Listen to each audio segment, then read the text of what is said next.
Episode 209 Above Ground Podcast, the return of the Misfit Therapist. Disclaimer. The hosts of this podcast, Timothy Patrick and Will Foley, are by no means medical professionals.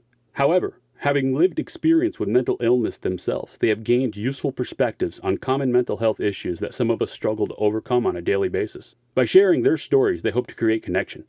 By creating connection, they hope to help you find your purpose. And through purpose, we can all begin to build the foundation for positive mental health. This is Above Ground Podcast. Coming at you live with real conversations about mental health from the perspective. It's time for Above Ground Podcast. Now your hosts, TPP and Will Foley. The lifespan in the U.S. is like the average is 78 years old, and to think of the magnitude of that, 78, like how far really are we from 78? Shit, And I if got you don't 27 see years to go. Well, shit, but if you don't see your dad that often, let's say you see your dad once a year and your dad's like 74. Man, is that like 4 more times? Like when you think of the magnitude of that, I think it's a little crazy. It is crazy. But it goes to show that life is like we kind of take it for granted because we don't think about death because everybody's afraid of death or whatever they think is death or whatever. I'm not afraid to die. I don't care. I'm not at that moment. You don't have like a death and dying fear? No, I don't, because I like Tim and I have talked about this. Like when you want to kill yourself, you kind of lose the fear of death in a way because, you're just kind of hoping somebody puts you out of your misery sometimes. That is true. The greatest gift, and I did a whole episode on this, but the greatest gift that my father could have given me is having these really open conversations about end of life and his wishes and what he wanted. So I knew exactly what to do. And, Wow. It's like, and it was already hard, right? And so I worked palliative care and hospice care as a social worker. And I used to always tell people on the hardest day of your life, don't make it any harder. And what I meant by that is, you really should have final arrangements. We're always talking about birth and having babies and the excitement of it all. Well, the other very certain factor is that we're all going to die. And yet we don't talk about what we want, how we want to live if we were to get a chronic health condition or something that's just going to move in a direction where we're going to need more help or it's going to expedite death. But my father did. And so the coolest part of all of that was, although it was hard, I knew exactly what to do. That's super cool. Yeah. Actually, I have a question for you too regarding Totally. that. It's because we haven't really started. We just kind of started talking. So I just kind of ran with it. So yeah, I wanted to ask you as far as, because I've had these conversations with people about death arrangements, and the person that I was talking to says that it's for the family. It's not for the person that's dying. So the person who's dying's wishes weren't followed to the T because they didn't want to follow through because they didn't feel it was right for them. Where do you stand on that now as someone who's unfortunately had to do this for yourself? And then obviously working palliative care and hospice, you've obviously seen families come through so many things. And so you must have a really wide view of it because you've seen it from both sides. I have seen it from both sides, but I never deviated from what my father wanted. I was a very good soldier. Whereas, obviously, being in the field, I have seen people not honor wishes. And you know what? At the end of the day, that's something that all I can say is you have to live with. I got a couple of not so pleasant comments thrown my way. My dad wanted a direct cremation and burial. He did not want, what he told me? He's like, do yourself a fucking favor. Don't entertain people that want to celebrate my life because they should have sent me flowers when I was alive. They should have asked me to go out to coffee, to dinner. They know what time I get off of work. If they wanted to see me and celebrate me in life. Don't spend my daughter's money at a celebration of life that I don't want. I'm dead. I'm going home. I know where I'm going. I'm good. And so I honored that. And it was a thing for some people. I did get messages that had the tone of, you didn't allow us to grieve your dad. No, no, no. I'm not getting in the way of you grieving my father. You're getting in your own way. And this is what he wanted. Well, I think it's important, blah, blah, blah. And then, I don't usually fire back, but I did. And I said, look, I have access to all of my dad's Gmail, DMs in his Facebook, and instant messenger. And he hasn't received a damn message from you in 2 fucking years. So please. So people are just interesting. It's their own fear. It's their own way of coping, obviously. But I don't think that dishonoring what's been asked is something that we should do. That's why it's so important. Whoever you designate as your power of attorney for healthcare and even for finances, that that they are going to absolutely follow through with what you want. Do you want aggressive measures? Do you want to be resuscitated? Do you understand that that means that your ribs could be broken? Do you understand that the majority of people who are resuscitated, they don't have a great quality of life? They're veggies. My dad was a biker, and the way I see it is he rode straight into heaven on that damn Harley. And how dare I, for my own purposes, have him staring at some wall and listening to like Alexa in the background? That's weird. I wasn't going to do that. Well, yeah. And my dad had a great sense of humor. And so I can imagine him like coming as a ghost and like, I don't know, like yanking my legs or something. I told you not to do that. Just let me go. My dad, after I withdrew care, so to be really clear, my dad said, I want a fighting chance, right? Give me a fighting chance. But if you see that I'm going to end up a vegetable, pull the plug. And that's what I did. So I withdrew care, and I was there when they withdrew care. And my dad passed in, I think, under 18 minutes. So that also was like, you know what? I absolutely did the right thing. Because 18 minutes tells me that his body was it was done. So he had, to be clear, he had a heart attack at work, actually. And that was it. They called me and it took something like, I don't know, he had been gone for, they said maybe 17 minutes. And all I could think of at that point was, shit, 17 minutes, there's definite brain damage. All of the rational, practical things started to run through my head. So, coming now on the other side, we're approaching the 1-year anniversary. I miss him tremendously. This is our second time having Dr. A, the Misfit Therapist, back, man. So it's awesome. And the reason why this came up, Gotcha. And I saw on your Instagram feed, I started to see a lot of stuff about conscious uncoupling and couples and relationships. So it got me piquing the interest of, because Tim and I, every episode for the last, I don't know, 8-10 episodes, the word connection comes up every week, no matter what we're talking about, who we're talking to, what topic we are covering. One of our biggest connections is our intimate relationships. And I'm really curious, because you are a therapist. And someone who's been divorced and someone who is getting married for a second time. Oh, well, congratulations. And thank you. Right. I know the stats, man. I know you do. I know you fun. do. Let's do it. Let's get on the damn roller coaster. Yeah, that's congratulations. Rock and roll. Thank you. That's awesome. I kind of wanted to see how did the conscious uncoupling thing come into you? Did you use the process from your first divorce, or did you use it going into your new relationship or through your new relationship? I'm very familiar with it because I have the book. I've read it. I've actually been using it myself. I haven't done all of it, but I have ingested a lot of it. And Catherine Woodward Thomas is super, like, it's just insightful, and it helped me understand a lot of things. You're such an exception. And I think I had an exceptional divorce. My ex-husband is a phenomenal person. Shout out to him. He made the process, believe it or not, very manageable and doable. To be clear, we got divorced when we still liked each other. And I don't know if that really makes sense, but we reached a point where it was like, okay, we've reached a point of being roommates. We still like each other. We still respect each other as people. But you know what? We're not a fit. We were probably never a fit. And that was really the reason for divorce. There was nothing spectacular. It was almost kind of boring.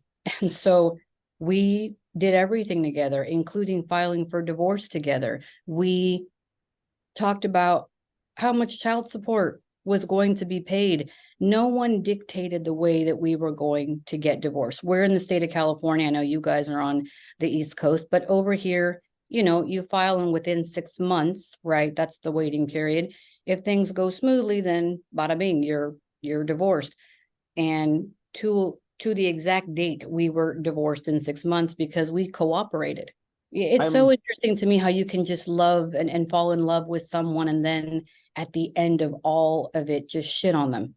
There's just something so not okay about that. It doesn't always need to be ugly. It doesn't need to be anything. I know that I was blessed. I was lucky. I don't have a normal divorce story, and I get that. I know that.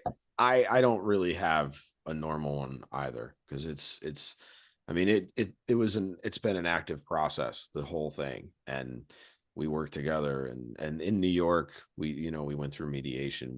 We decided everything. We signed off on everything. But like you said, it was boring, because the truth is that at the end, I literally made a swipe of a pen across the window from a bank teller who was literally just stamping my papers to say that she notarized them. And Right. that was the kind of thud, or whatever you want to call it, at the end, that was really kind of telling.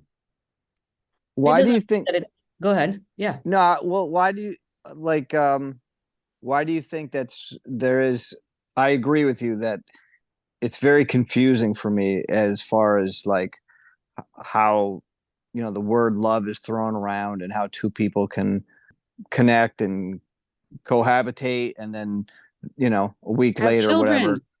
children. Yeah, but then like you said, I think you used the term shit on each other or whatever. So do I guess what my question is, if you had to say, like, what is it because of different attachment styles? Is it because people are just not further along in their growth? Like, what makes that so what makes the shit fly?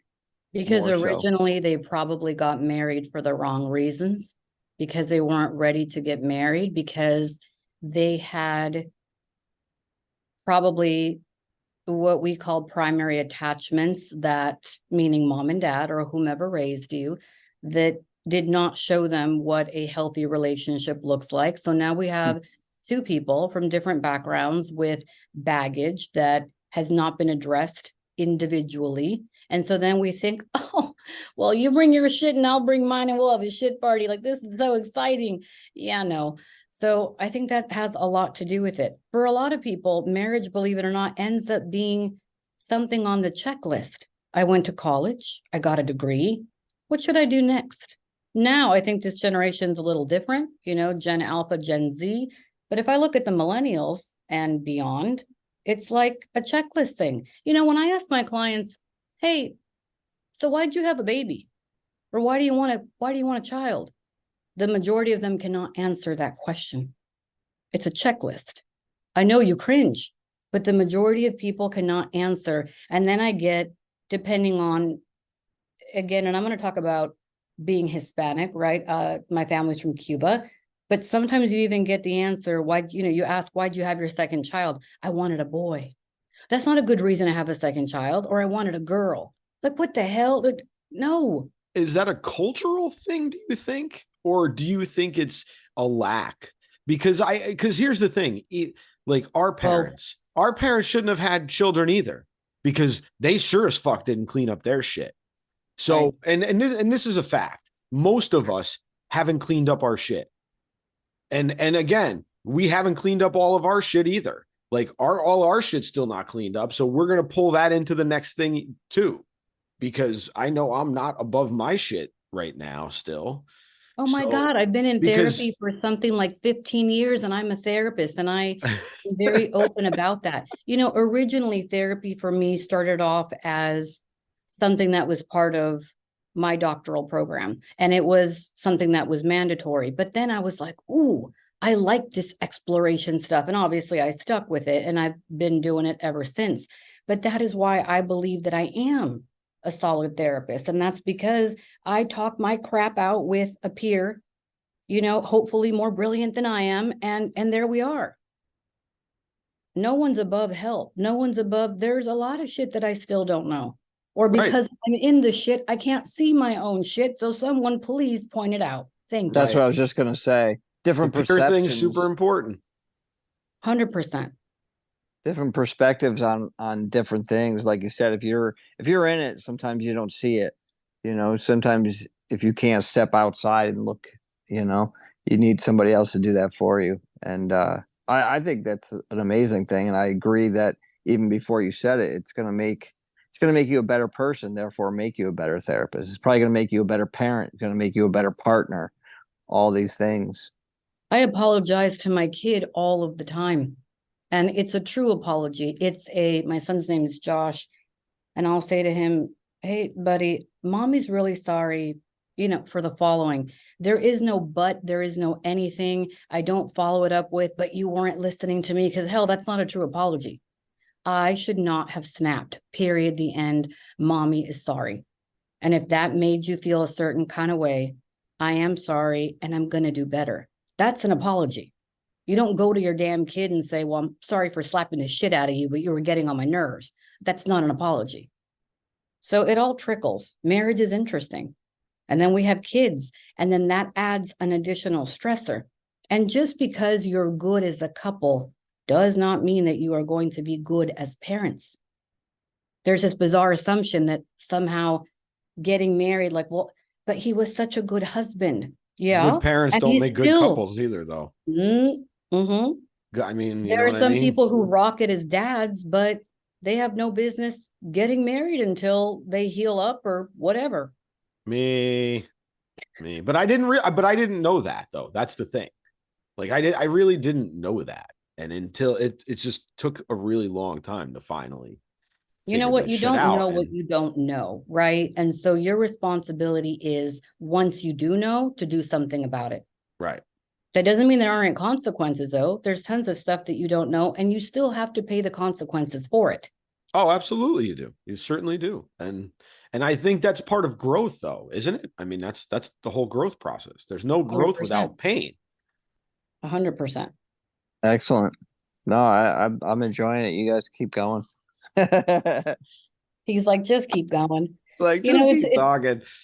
It's interesting because we actually have had a decline in divorce, and who really knows why? But I mean, the rate of marriage, people getting married and people getting divorced is roughly the same. We have had a decline. Yes, it is true to a degree that, almost 50% of marriages end in divorce. Some are dissolved. So the way that all of that is, even how statistics are lined up, can be a bit confusing. But second marriages, we know, obviously 60% of those or so end in divorce, and third marriages, we're looking at 70%. And so people ask, well, what in the hell is the difference?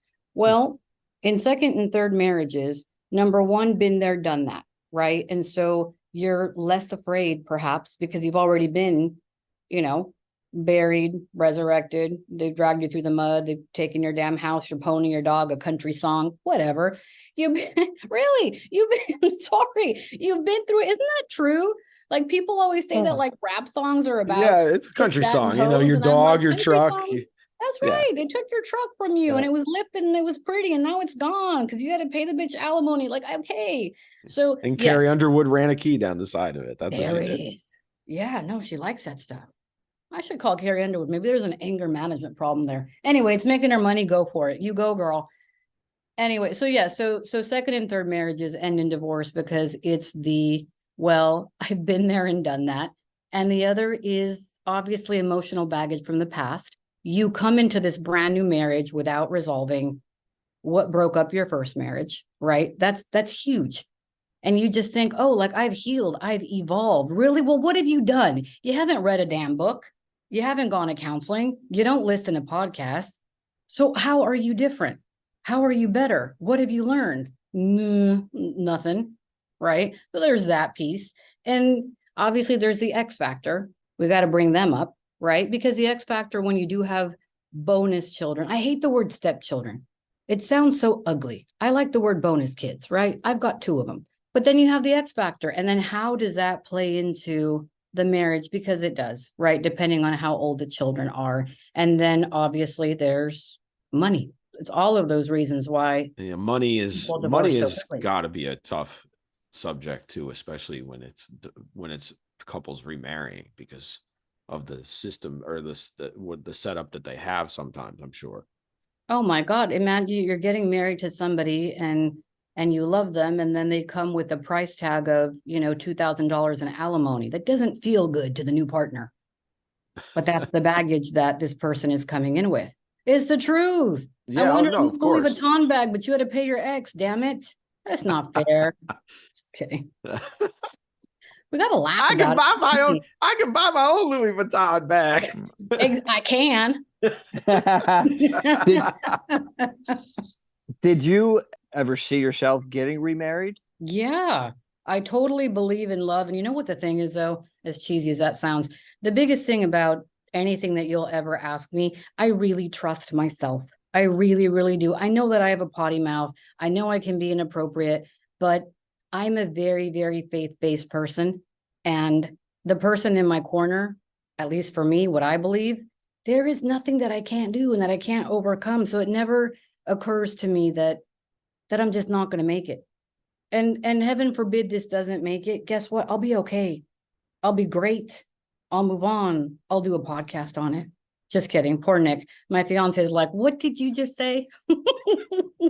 So Yeah, I bet. I want to kind of bring it back yeah, to a question that kind of came up during or something that we noticed. Like, what is a tip that you could give to people before they get married? Is it really just clean up your shit? Is that the biggest tip that we can give everybody? it's clean up your shit and be ready to put in the work. There is something to be said. You have to realize that you are going to walk into a space that needs training. You're going to need strength and conditioning of the mind and stamina. This is not easy. It is not always fun. And then, of course, when you bring children into the mix, have children, maybe your children are healthy. God bless you. That's wonderful. That's great. Some children come into the world with special needs. They're neurodivergent and they require even more of you. So what I'm going to say is you need to get into decent shape mentally. Go to the damn gym, go to the soul gym, meaning go to therapy, go to a men's group, go to AA, go wherever you got to go so that you can start building those coping mechanism muscles that are going to help you get through the difficult times. It's easy, right? To get through all the fun shit. You go on, Yeah. you eat, you do this, you do that. And it's all like shits and giggles until it's not. Nobody tells you about the emptiness though that you feel when you're walking out that night that you drop off and you're like walking away and you may not see your kid for a couple of days. And that the heaviness of that is not, I was not prepared for that at first. That Oh, hit me it's incredibly painful. yeah, it hit me in a different way. And I wasn't prepared for that. And it brought me back to my dad and my dad leaving me for a short amount of time. And I realized that he had to do that and stuff. But it was just, I realized how hard that must have been for him to those weekends where he would have to just come and hang out with me for a couple hours and leave and not know what was going on the rest of the week. What was something that you did for yourself during the proceedings and all through your relationship that kept you kept your self love intact? Like, what was something that you did for yourself during all this to keep you confident, and what did you do when you didn't feel confident? I cried, I yelled, I kicked, I screamed, I was open, I was honest, I was vulnerable. I asked for help. And even though the divorce went well, you still hurt because a piece of you is grieving. You're grieving the life that you thought that you were going to have. You are grieving the children, the future children that you thought you were going to see with your partner. There's a lot of loss in all of this. You have to allow yourself the time to grieve, to make the time. I'm someone who has a very busy schedule, productive, not just busy, but productive schedule. I had to make time to cry. My therapist actually taught me that. It's something I had never thought about. So, in keeping myself healthy, I took time out for myself. I cried. I did what I had to do, and it was helpful. And then I also had to fact check myself. What is really happening right now? Am I making up a narrative that doesn't exist? Like my kid going away for 2 days. Can I not really survive that? Can I not really fill my days with something meaningful? And then that makes you take a look at you. If your whole reason for being is a person, even if that is your child, you will have a problem. You need to have stuff for you, hobbies for you, friends for you, time to see your dad and your mom without being bitched at by somebody else. You were their child before you were someone's husband, damn it. You know, people always come in here into my office, which I'm in right now. And by the way, someone said that my wallpaper looks like a vagina. Side note. Anyway, It looks like an avocado, actually. thank you. See, it's all. But I can see where they would think that too in an odd sort of way. So Looks you like know. The Shining a little bit. You know what? It's all good. I Is it accept all. wallpaper? It is wallpaper. Okay. Wallpaper Like a can still be cool. It can Hotel. still be cool. Yeah, it can still It be cool. can. We had to glue it up on there because it kept falling down. Anyway, we're so funny. You are not somebody's other half. You are whole and complete and wonderful all on your own. And that is what I teach people. And I teach my son that. I'm sorry, when they ripped you out of my stomach during an emergency C-section, half of Josh was not born. All of Josh was born. So I often correct people. This is not okay. You're not someone's other half. You're not someone's better half. You are somebody all on your own, period. So I think even the drop off of children or not having them around makes you take a long, hard look at yourself. Like, who am I? What is my purpose? Have I even done enough for myself? What am I sharing with the world? I often find that people who are very miserable made it all about the kids. And I know some people disagree. It should never be all about any one person. Because you know what? Healthy kids will launch. They'll launch, they'll go to college, they'll get married, they'll find hopefully great partners, they'll have children of their own. And then what? You'll be sitting there looking at yourself, wondering, well, who the hell am I? What have I done? And then you're at the end of your life wondering, this integrity versus despair kind of a space. Did I do enough? I regret this, that, and the other one. Wow, that's interesting that you chose to use integrity to despair. Can you expound on that a little bit? Yeah, it's actually funny enough, the last developmental stage by a theorist named Erickson. And he said that when we reach the end of life, we're either going to approach it in a way where there is integrity and we feel really good about what we've poured into this universe, or we are going to die a death that maybe is not so great because there's regret, because there's sadness, because there's still no peace, because there's still chaos. I don't want any of that. And you know, in doing hospice work, I'll tell you this. Individuals that did not clean up their shit and that had regret, their death looked very different. Very, very different. They had symptoms that were aggravating. I saw pain levels at a 10 versus, believe it or not, someone who was in peace, their pain levels were less. I would see, again, those in despair that were either throwing up or whatever it was. There was some kind of physiological symptom going on that was just great and grand and terrible. And yet those that were more at peace and were like, no, I may not want to go, but I know that I did everything that I came to do. It looks very different. Can you reference what that is from again? Who is Sure. I've never heard of that before. Yeah, so it's Erickson stages of development. Wow.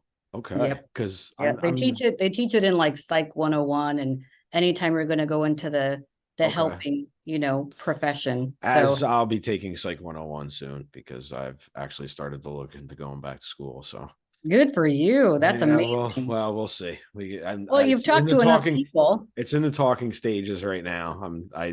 I'm looking at how I can do this and make it work and still do everything else I got to do. Through the divorce, I was going to ask, what did you learn when you came out on the other side, like, of the, maybe going into this second marriage?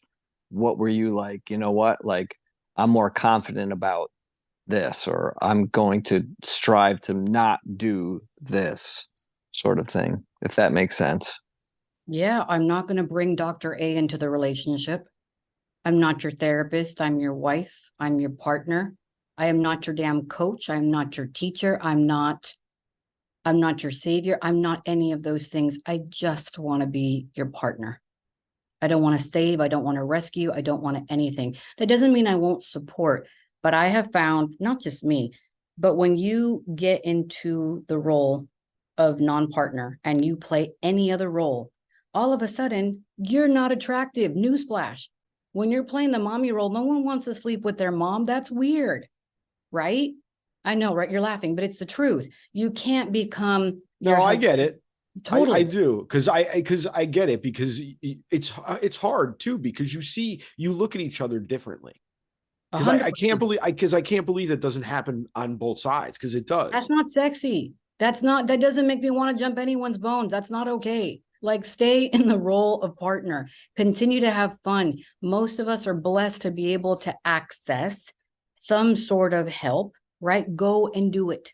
Do your own work. I mean, I'm super supportive of my partner, but if there are any issues going on where there needs to be intervention as far as counseling, I'm not it.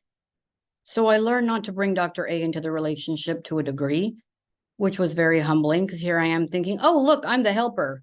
No shit, you're also helping to destroy your marriage, right? You have to be honest with yourself. How did you contribute to the end of all of this? And some people will say, no, but it was all them. But really? No, it wasn't. Well, he or she never did the following. Well, did you speak up? Well, no, I didn't. Well, you spoke up when? Oh, on year 10. So it took you 10 years to tell that man or that woman or whatever, whoever you told. You are also responsible because you did not advocate for what your needs were. They don't know what it is that you need or that you want. You are hoping or making the assumption that they do, and they don't. No one is, no one has a crystal ball. I wish, but yeah, no, you have to communicate. So how do we start to learn how to communicate then, if we don't know how? Because that's, I think, a lot of people's issue, probably. We have to let go of fear. People don't want to communicate because they are afraid of the response. It's something that they may not want to hear. They may not want to sit with. They Yep. don't want to deal with it. We have a lot of avoidance going on, and avoidance just destroys. In a relationship, we often have an anxious person and then an avoidant person. Can you imagine? Yep. Right. Yes. Yep. Yep. Yep. So then you Totally. have one person who's like, oh my God, why he doesn't love me? Why is he or she not talking to me? And like, what did I do wrong? And then you have the other person who's like, I ain't saying shit because I know she's gonna snap at me. And then Yep. nobody's talking. We have to normalize that arguing is normal, that disagreement is normal. You know what I tell my partner? I will always support you, but I don't agree with you. I don't like your idea. I think it sucks, but I love you and I'll support you, but I don't have to agree with it. So I don't know where the little handbook or this false, like, written, I don't know where the hell it's written that you have to agree on everything to be able to be a solid couple. No, you don't. You have to have enough compatibility, chemistry, both physically and psychologically, but you don't have to agree on absolutely everything to be okay. Agree. I think that was like indoctrinated somewhere in the school system, maybe, and just through books and movies and that kind of thing.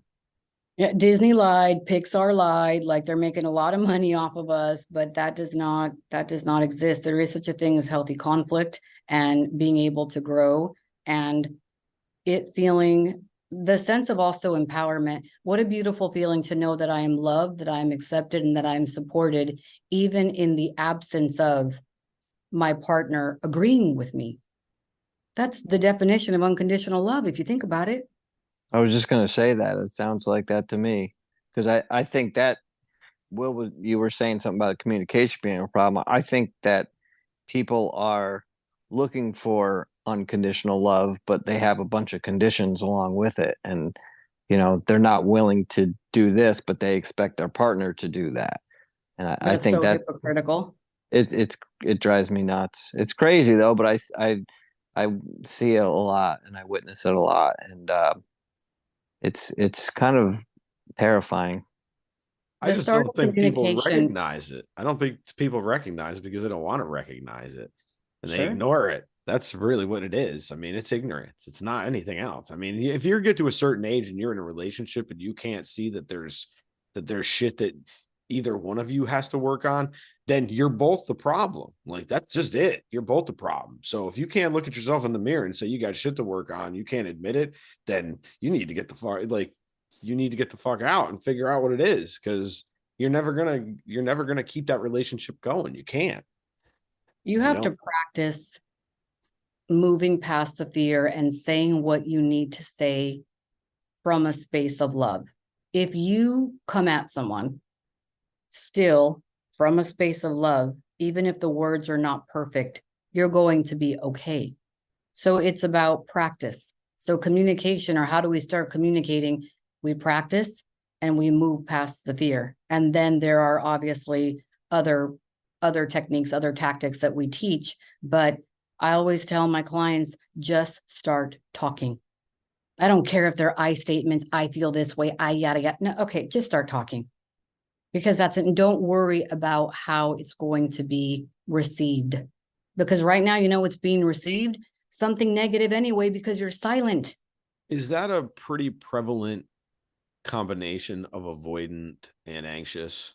It Do is. you see that a lot in your counseling sessions as Oh far my as to gosh, I leading to the absolutely divorce? do. Is it the most prevalent, or are there other, or do the other types, is there another type that meshes together or not meshes together as unwell as those Oh, you're two?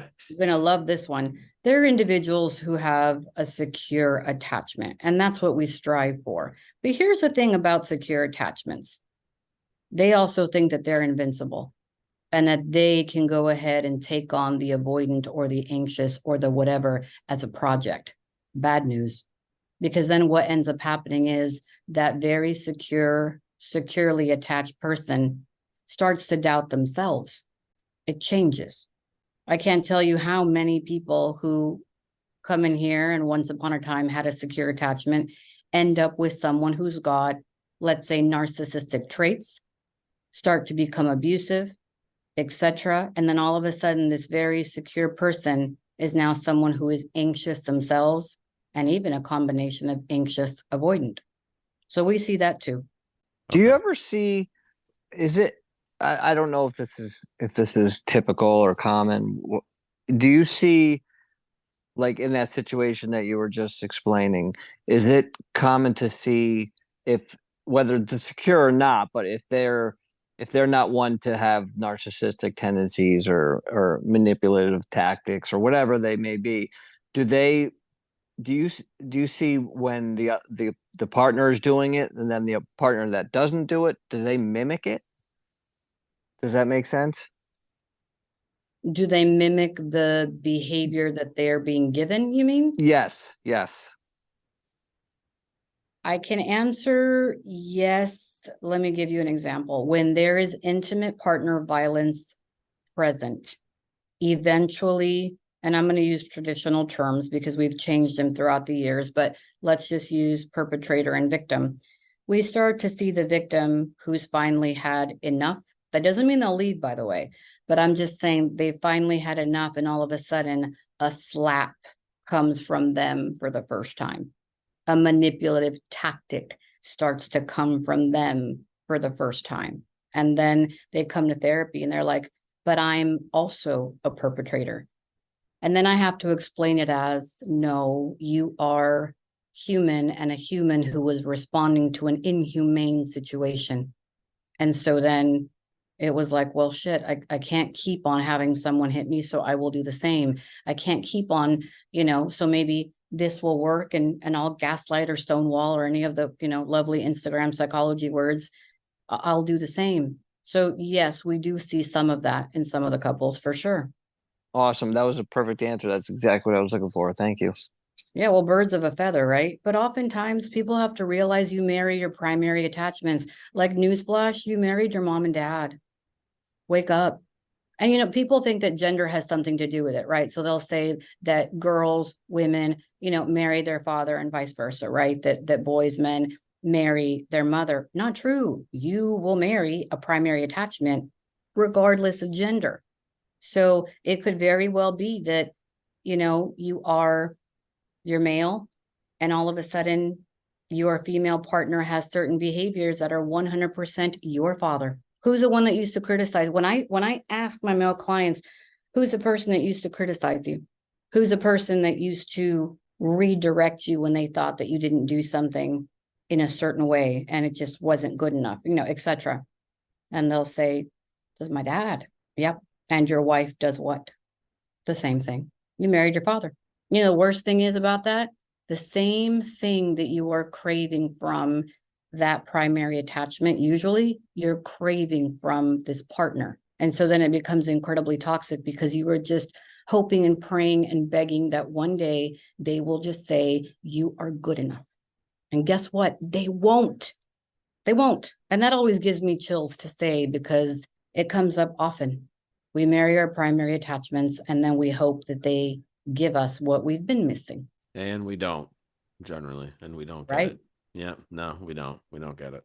And again, does go to the beg, though, about the communication thing, because I know a big part of my issue is I don't know how to express my needs. And that's something that I learned very young. Needs didn't matter. If I felt I needed something, it didn't matter. So it was kind of brushed aside. So I never really fought for, and I never voiced a lot of my needs, and I still don't sometimes. But that's the thing, to your statement, you are good at it, but because it was shut down, you just don't bother after a while. But it's not your inability to And maybe express that's a better way to say it, because that is kind of what it is. You stop bothering after a while. You just become numb, and it's just, Well, it's also easier, is it not? Because sometimes you staying quiet means I'm safe. I yes. avoided conflict. Yeah, if I you don't avoid say that I'm conflict, you hungry, avoid no. You avoid no. Because hearing no is painful. Or 100%. what you think is going to be is a no. So Right. Right. Is what you were talking about a little while ago with the primary caregiver and stuff. Can you, I don't know if does that have anything to do with trauma bonds, or is that totally separate? Trauma bonds are formed, they're related. Yeah, they're often formed because of the things that we lacked growing up. So Okay. absolutely. Okay. The That's other what thing I too, when we talk about relationships, oftentimes I point out to people, I don't think you love this person. I think you're addicted to this person. And that's very different. And they stay because, damn it, I don't want someone else to have them, or I can't picture them with someone else. But it's not because they make me happy. It's not because they allow me to grow. It's that they have now become my addiction. It's toxic and I want them. They're not good for me. It's a glass of wine. That woman that you're dating, she is your crack. She is your meth. She is your heroin. Pick your poison. It's destructive. So now what? Now you have to go to rehab for your addiction to love or addiction to a person. There are actually support groups. There are 12-step groups, very similar to AA and NA, for love addicts. Absolutely. They crave it so badly, and it ends up being incredibly destructive. Their joy and their happiness, their codependency comes from that space. Is that what it is? Is they're addicted to that feeling of love, or that the chase of being wanted? The weird thing is they're just addicted to having someone next to them and the perception of love. But we know that that isn't love, right? In those toxic spaces. And then what the most difficult thing is in counseling is when individuals who've been in a toxic relationship, really bad relationship, finally date someone healthy, they run. It's boring. They don't know what to do with it. And they will find the same asshole with a different name. It's the truth.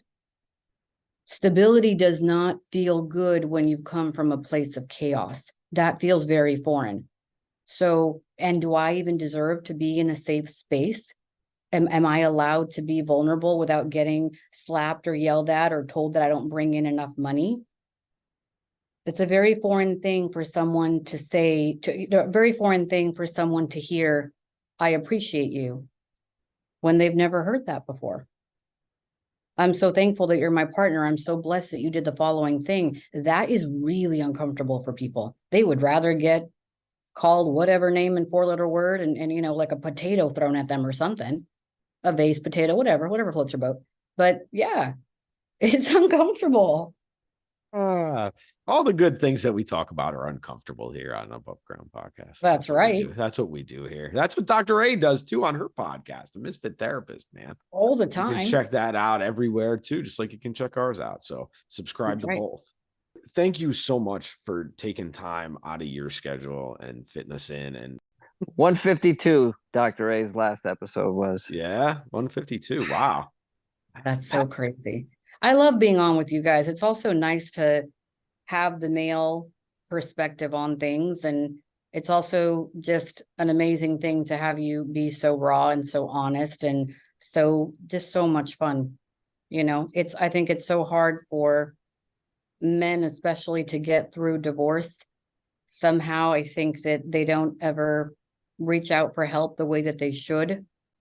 Yeah. And they don't know what to do with themselves, right? Again, back to the whole, like, we don't know what we don't know. So there's no guidance to read this book or that book, or to journal, or to, you know, meditate or work on yourself, or let's start pulling out the demons from the closet, you know, skeleton, whatever you're into. You got to start learning how to make out. friends with them and dance with them. I Oh, dance you with keep mine on all the dancing. time, man. That's I right. dance with And then mine you all the start time. taking your body parts like away, you know? Hell and then yeah, you do. You can Of make course. you can make a superhuman throughout all those demons. My 100%. demons be driven, damn it. There you I go. didn't- Yeah, you know, it's funny for me. I didn't know that there was things that, like, I just thought I was an asshole and my life sucked. I didn't know there was things that could help and process and all this stuff. I mean, I was in therapy, but I it didn't hit me. I didn't get it. I didn't understand, like, there was actually, like, steps and ways to improve yourself. I didn't. I was completely ignorant to the whole thing. But to your point, you've never been an asshole. Maybe you had asshole behavior, but that asshole behavior was learned. No one wakes up in the morning and says, you know what, I think I'll be a dick. That sounds like a great idea, right? Like, no, we want to be genuinely liked and loved and be in community and have partnership. But when we haven't had a healthy upbringing and we don't know what that looks like, well, what are you supposed to act and behave like? You have no idea. And Right. so We can. when someone coaches you and someone says to you, do you realize that your parents abused you? And they're looking at you all perplexed, like, no, that wasn't abuse. Oh, no. That's what we call it. You may not want to call it that, but that's what we call it. Emotional neglect. Your mother and father never validated your feelings. Children are to be seen but not heard. Do as I say, not as I do. That shit's gross and it's abuse.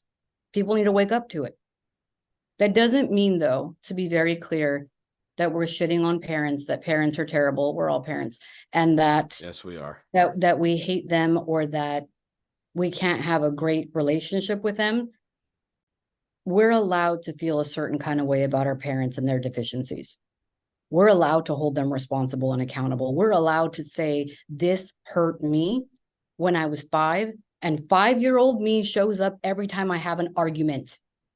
And that's what people don't realize. You know, when you do get into this kind of space and you feel injured, a lot of the times who actually shows up is little you, not big you. Big you can handle this. Big you knows to either walk away, or big you will maybe give the middle finger and walk away because you're just over it. But the person who's really hurt is little you, because usually that's a trigger from something that happened in the past, just coming to life 35 years later. Yeah, it's always little you. That's what I found. I found little you. It's those little moments to say, okay, this is your next growth spot. Here you go. This is what you need to heal now. That's what's been coming. That's what's been coming at me for the last, like, I don't know, 2+ years at this point. But I got to tell you, it's fucking tiring. It's Oh, fucking it's tiring having all this absolutely shit to exhausting. clean up, man. It's tiring having all this shit to clean up. It is. You know what I tell people to do? I tell my clients to find a picture of little them that they really, really, that just resonates. And I make them save it. And I tell them, your goal each and every damn day is to protect this beautiful person. Because they don't have the self-love present all of the time to protect adult them, right? Because adult me doesn't somehow matter. But when you look at little you in that diaper with that little frou-frou dress that your grandmother made you wear, that was me, right? Shit, that was big. That's a big dress. It's different because you would never hurt that person. You would never talk shit about that person. You would never, the way that sometimes you even talk to yourself. Are you kidding me? You would never say that to a toddler. That's crazy. That's asinine. Well, it is. So then why are you saying it to yourself? Well, it's abuse, right? Right? Kind of. Is that, I mean, isn't that kind of that wouldn't that be abuse too if you were to talk it to a toddler that way? Maybe. Of course. Wow. So that's why it's time to start protecting little us. You know, I once sent a friend a plush toy and they were so perplexed and they're like, what's this for? And I said, for you to sleep with it because you need it. And they were like, this makes no sense. I said, do me a favor. I'll talk about it tomorrow. Just sleep with the damn thing. And they did. And I said, well, when you woke up, how did you feel? Or what did you notice throughout the night? Well, I noticed that I was hugging the toy and this and that. And like, I actually took care of it this morning and put it on my bed after I made the bed and everything else. Yeah, because little you needs to be spoken to and needs comfort and needs things that you've never had before.